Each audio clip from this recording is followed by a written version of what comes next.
Hello guys, welcome back again. Today we are going to discuss about microbes in human welfare, and in this particular video we will focus on microbes in household products. So after discussing the concept we will discuss some questions related to this topic. तो जब हम microbes की बात करते हैं कि house hold product में कैसे माइक्रोब्स हेल्पफुल होते हैं, तो यहाँ पे हम कुछ मेन प्रोडक्ट्स की बात करते हैं, जैसे कर्ड की बात कर रहे हैं, चीज़ की बात कर रहे हैं, टोडी की बात कर रहे हैं, ठीक है? डो की बात कर रहे हैं, ठीक है? फिर नेक्स्ट वीडियो में हम बात करेंगे कि इंडस्ट्रियल प्रोडक्ट में कैसे माइक्रोब्स हेल्प करते हैं। तो हाउस होल्ड प्रोडक्ट्स की बात करें अगर हम यहाँ पे, तो हमारा यहाँ पे सबसे पहले आता है लैक्टोबैसिलस, जिसको हम लैक्टिक एसिड बैक्टीरिया भी बोलते हैं, LAB, लैक्टिक एसिड बैक्टीरिया, ठीक है? लैक्टोबैसिलस है, मिल्क में ऐड कर दिया जाता है, तो मिल्क के अंदर क्या होती है, लैक्टोज शुगर होती है। लैक्टोज शुगर होती है, उसको ये बैक्टीरिया कोएगुलेट करके किसमें, प्रोटीन में कन्वर्ट कर देता है। कौन से प्रोटीन में?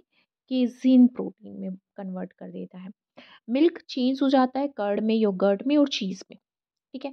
तो यहाँ पे जो हम बात करते हैं इंडियन कर्ड की बात करते हैं, तो वो इनोक्यूलेट करके बनाई जाती है, क्रीम को इनोक्यूलेट करके, या स्किम्ड मिल्क से बनाई जाती है, जिसमें हम लैक्टोबैसिलस को ऐड कर देते हैं, सॉरी, इसमें हम लैक्टोबैसिलस को ऐड कर देते हैं। और जो लैक्टोबैसिलस है वो यहाँ पे क्या करता है, कर्ड के अंदर विटामिन B12 की प्रेजेंस को इंक्रीज करता है, जिससे हमें वो जो विटामिन है वो मिल जाता है। वो हमें किससे मिलता है, या तो हमें मशरूम से मिलता है, या फिर हमें नॉन वेज से मिलता है, या फिर हमें कर्ड से मिलता है, या फिर जो हमारे अंदर ई कोलाई बैक्टीरिया है वो भी हमें सिम्बायोटिक रिलेशनशिप की हेल्प से विटामिन B12 को हमारे इंटेस्टाइन में जनरेट करता है। सेकंड बात आती है यहाँ पे हमारी किसकी, डो की। डो में हमारा क्या है, जैसे इडली हम बनाते हैं उसका डो तैयार करते हैं, डोसा बनाते हैं उसका डो तैयार करते हैं, तो यहाँ पे हम क्या करते हैं, राइस को या उड़द दाल को फर्मेंट करते हैं। तो यहाँ पे जब हम उसको फर्मेंट करते हैं तो यहाँ पे क्या होता है, ल्यूकोनोस्टोक, ल्यूकोनोस्टिक एक बैक्टीरिया है, ल्यूकोनोस्टोक, ल्यूकोनोस्टोक बैक्टीरिया, और दूसरा है स्ट्रिप्टोकोकस, स्ट्रिप्टोकोकस बैक्टीरिया। ये दो बैक्टीरिया हैं जो डो को प्रिपेयर करने में हेल्प करते हैं। और एक हमारी हम ब्रेड बनाते हैं, केक बनाते हैं, तो उसमें वो पफ़ी पफ़ीनेस जो आती है वो किस वजह से आती है, वो कार्बन डाइऑक्साइड के रिलीज होने से आती है। बट उस कार्बन डाइऑक्साइड को रिलीज़ करने के लिए उसको फर्मेंट होना पड़ेगा, वहाँ पे कुछ एक्ट करेगा। वो कौन एक्ट करेगा, वो बेकर्स ईस्ट एक्ट करेगी, सैकेरोमाइसिस सेरेविसियाई जो है वो क्या करती है, फ्लोर को पफ़ी बना देती है और उसको फर्मेंट करती है, जिसकी वजह से यहाँ पे कार्बन डाइऑक्साइड रिलीज़ होती है, ठीक है? फिर हम बात करते हैं यहाँ पे किसकी, टोडी की।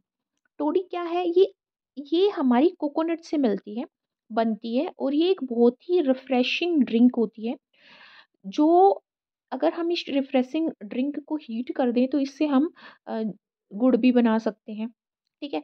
और इसको अगर कुछ घंटों के लिए छोड़ दें तो ये फर्मेंट हो जाती है, और फर्मेंट होके फिर ये एक बेवरेज बनाती है जिसमें हमारा अबाउट 6% अल्कोहल होता है, ठीक है? और कुछ अदर फर्मेंटेड फूड होते हैं जो सोयाबीन से प्रिपेयर किए जाते हैं, जिसको हम टेम्फे कैडले बोलते हैं। ये भी इम्पोर्टेंट सोर्स होता है किसका, विटामिन B12 का। और कुछ अदर हमारे फूड हैं, जैसे टोफू है, सूफू है, ये भी सोयाबीन को फर्मेंट करके प्रोड्यूस किए जाते हैं। तो इन सब में भी किसका यूज़ हो रहा है, यहाँ पे हमारा ईस्ट का यूज़ हो रहा है, ठीक है? ईस्ट का यूज़ हो रहा है। तो वो एक माइक्रो ऑर्गेनिज्म है जो हमारे हाउस होल्ड प्रोडक्ट में मेजर रोल प्ले कर रहा है। नेक्स्ट आता है चीज़। चीज़ एक लैटिन वर्ड है जो केसियस से निकला है, और हमारी मेनली टू ग्रुप होते हैं चीज़ के, एक फ्रेश और अनराइपेंड चीज़ होती है और एक राइपेंड चीज़ होती है। जो अनराइपेंड चीज़ होती है वो मिल्क से बनती है। मिल्क को हम कोएगुलेट करते हैं कि एसिड डाल के या फिर उसको गर्म करके उसको हम क्या करते हैं, उसमें उसको कोएगुलेट करते हैं। इसको अनराइपेंड चीज़ बोलते हैं, कच्ची चीज़ बोलते हैं, ठीक है? जैसे कॉटेज चीज़ इसका एग्जांपल है। और राइपेंड जो चीज़ होती है वो लैक्टिक एसिड बैक्टीरिया की वजह से बनती है, जब वो उसको फर्मेंट कर देता है।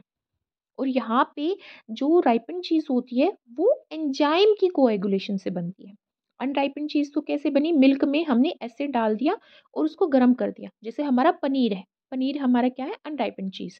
बट जो राइपेंड चीज़ होती है वो लैक्टिक एसिड बैक्टीरिया से बनती है, और जब वो दूध को फर्मेंट कर देता है और उसके बाद कुछ एंजाइम्स वो सिक्रेट करता है जिससे ब्लड कोएगुलेट हो जाता है, वो हमारी राइपेंड चीज़ होती है।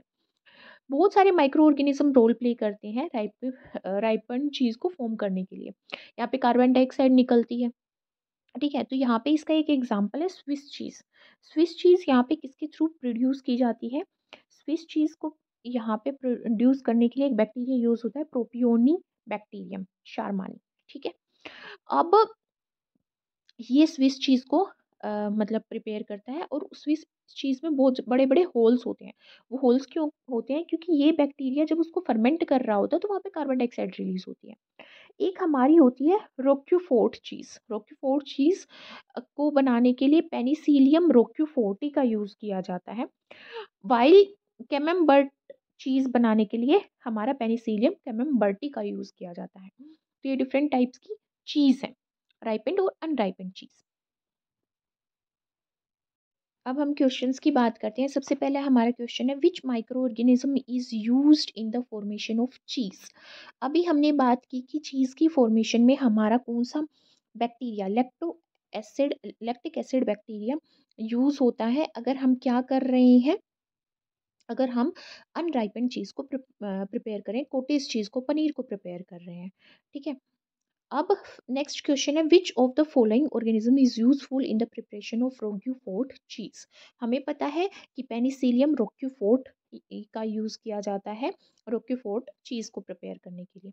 Lactobacillus mediated conversion of milk to curd result because of. अगर लैक्टोबैसिलस का यूज कर रहे हैं तो वो वहाँ पे क्या होगा, कोएगुलेशन होगा और पार्शियल डाइजेशन होगा मिल्क प्रोटीन का, मिल्क के प्रोटीन का पार्शियल डाइजेशन होगा, और वो मिल्क प्रोटीन यहाँ पे क्या हो जाएगा, कोएगुलेट हो जाएगा, उसके गुच्छे बन जाएंगे और वो पनीर के फॉर्म में प्रिपेयर हो जाएगा, कोटेज बन जाएगा, कोटेज चीज की फॉर्मेशन हो जाएगी। अब microorganism grown on molasses and sold as a food flavouring substance is.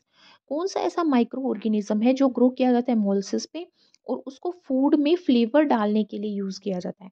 ये सेकेरोमाइसेट्स होते हैं जो मोलेसेस पे ग्रो किए जाते हैं और बहुत सारी बिहेवियर्स फॉर्म करने के लिए भी इनका यूज़ किया जाता है। चीज़ इज़ प्रिपेयर्ड फ्रॉम, चीज़ किससे प्रिपेयर की जाती है? स्ट्रेप्टोकोकस से भी, लैक्टोबैसिलस से भी, और ल्यूकोनोस्टॉक। अभी हमने बात की स्ट्रेप्टोकोकस, लैक्टोबैसिलस एंड ल्यूकोनोस्टॉक, ये चीज़ की प्रिपरेशन में मेजर रोल प्ले करते हैं। Enzymes used in the synthesis of jams and jellies are.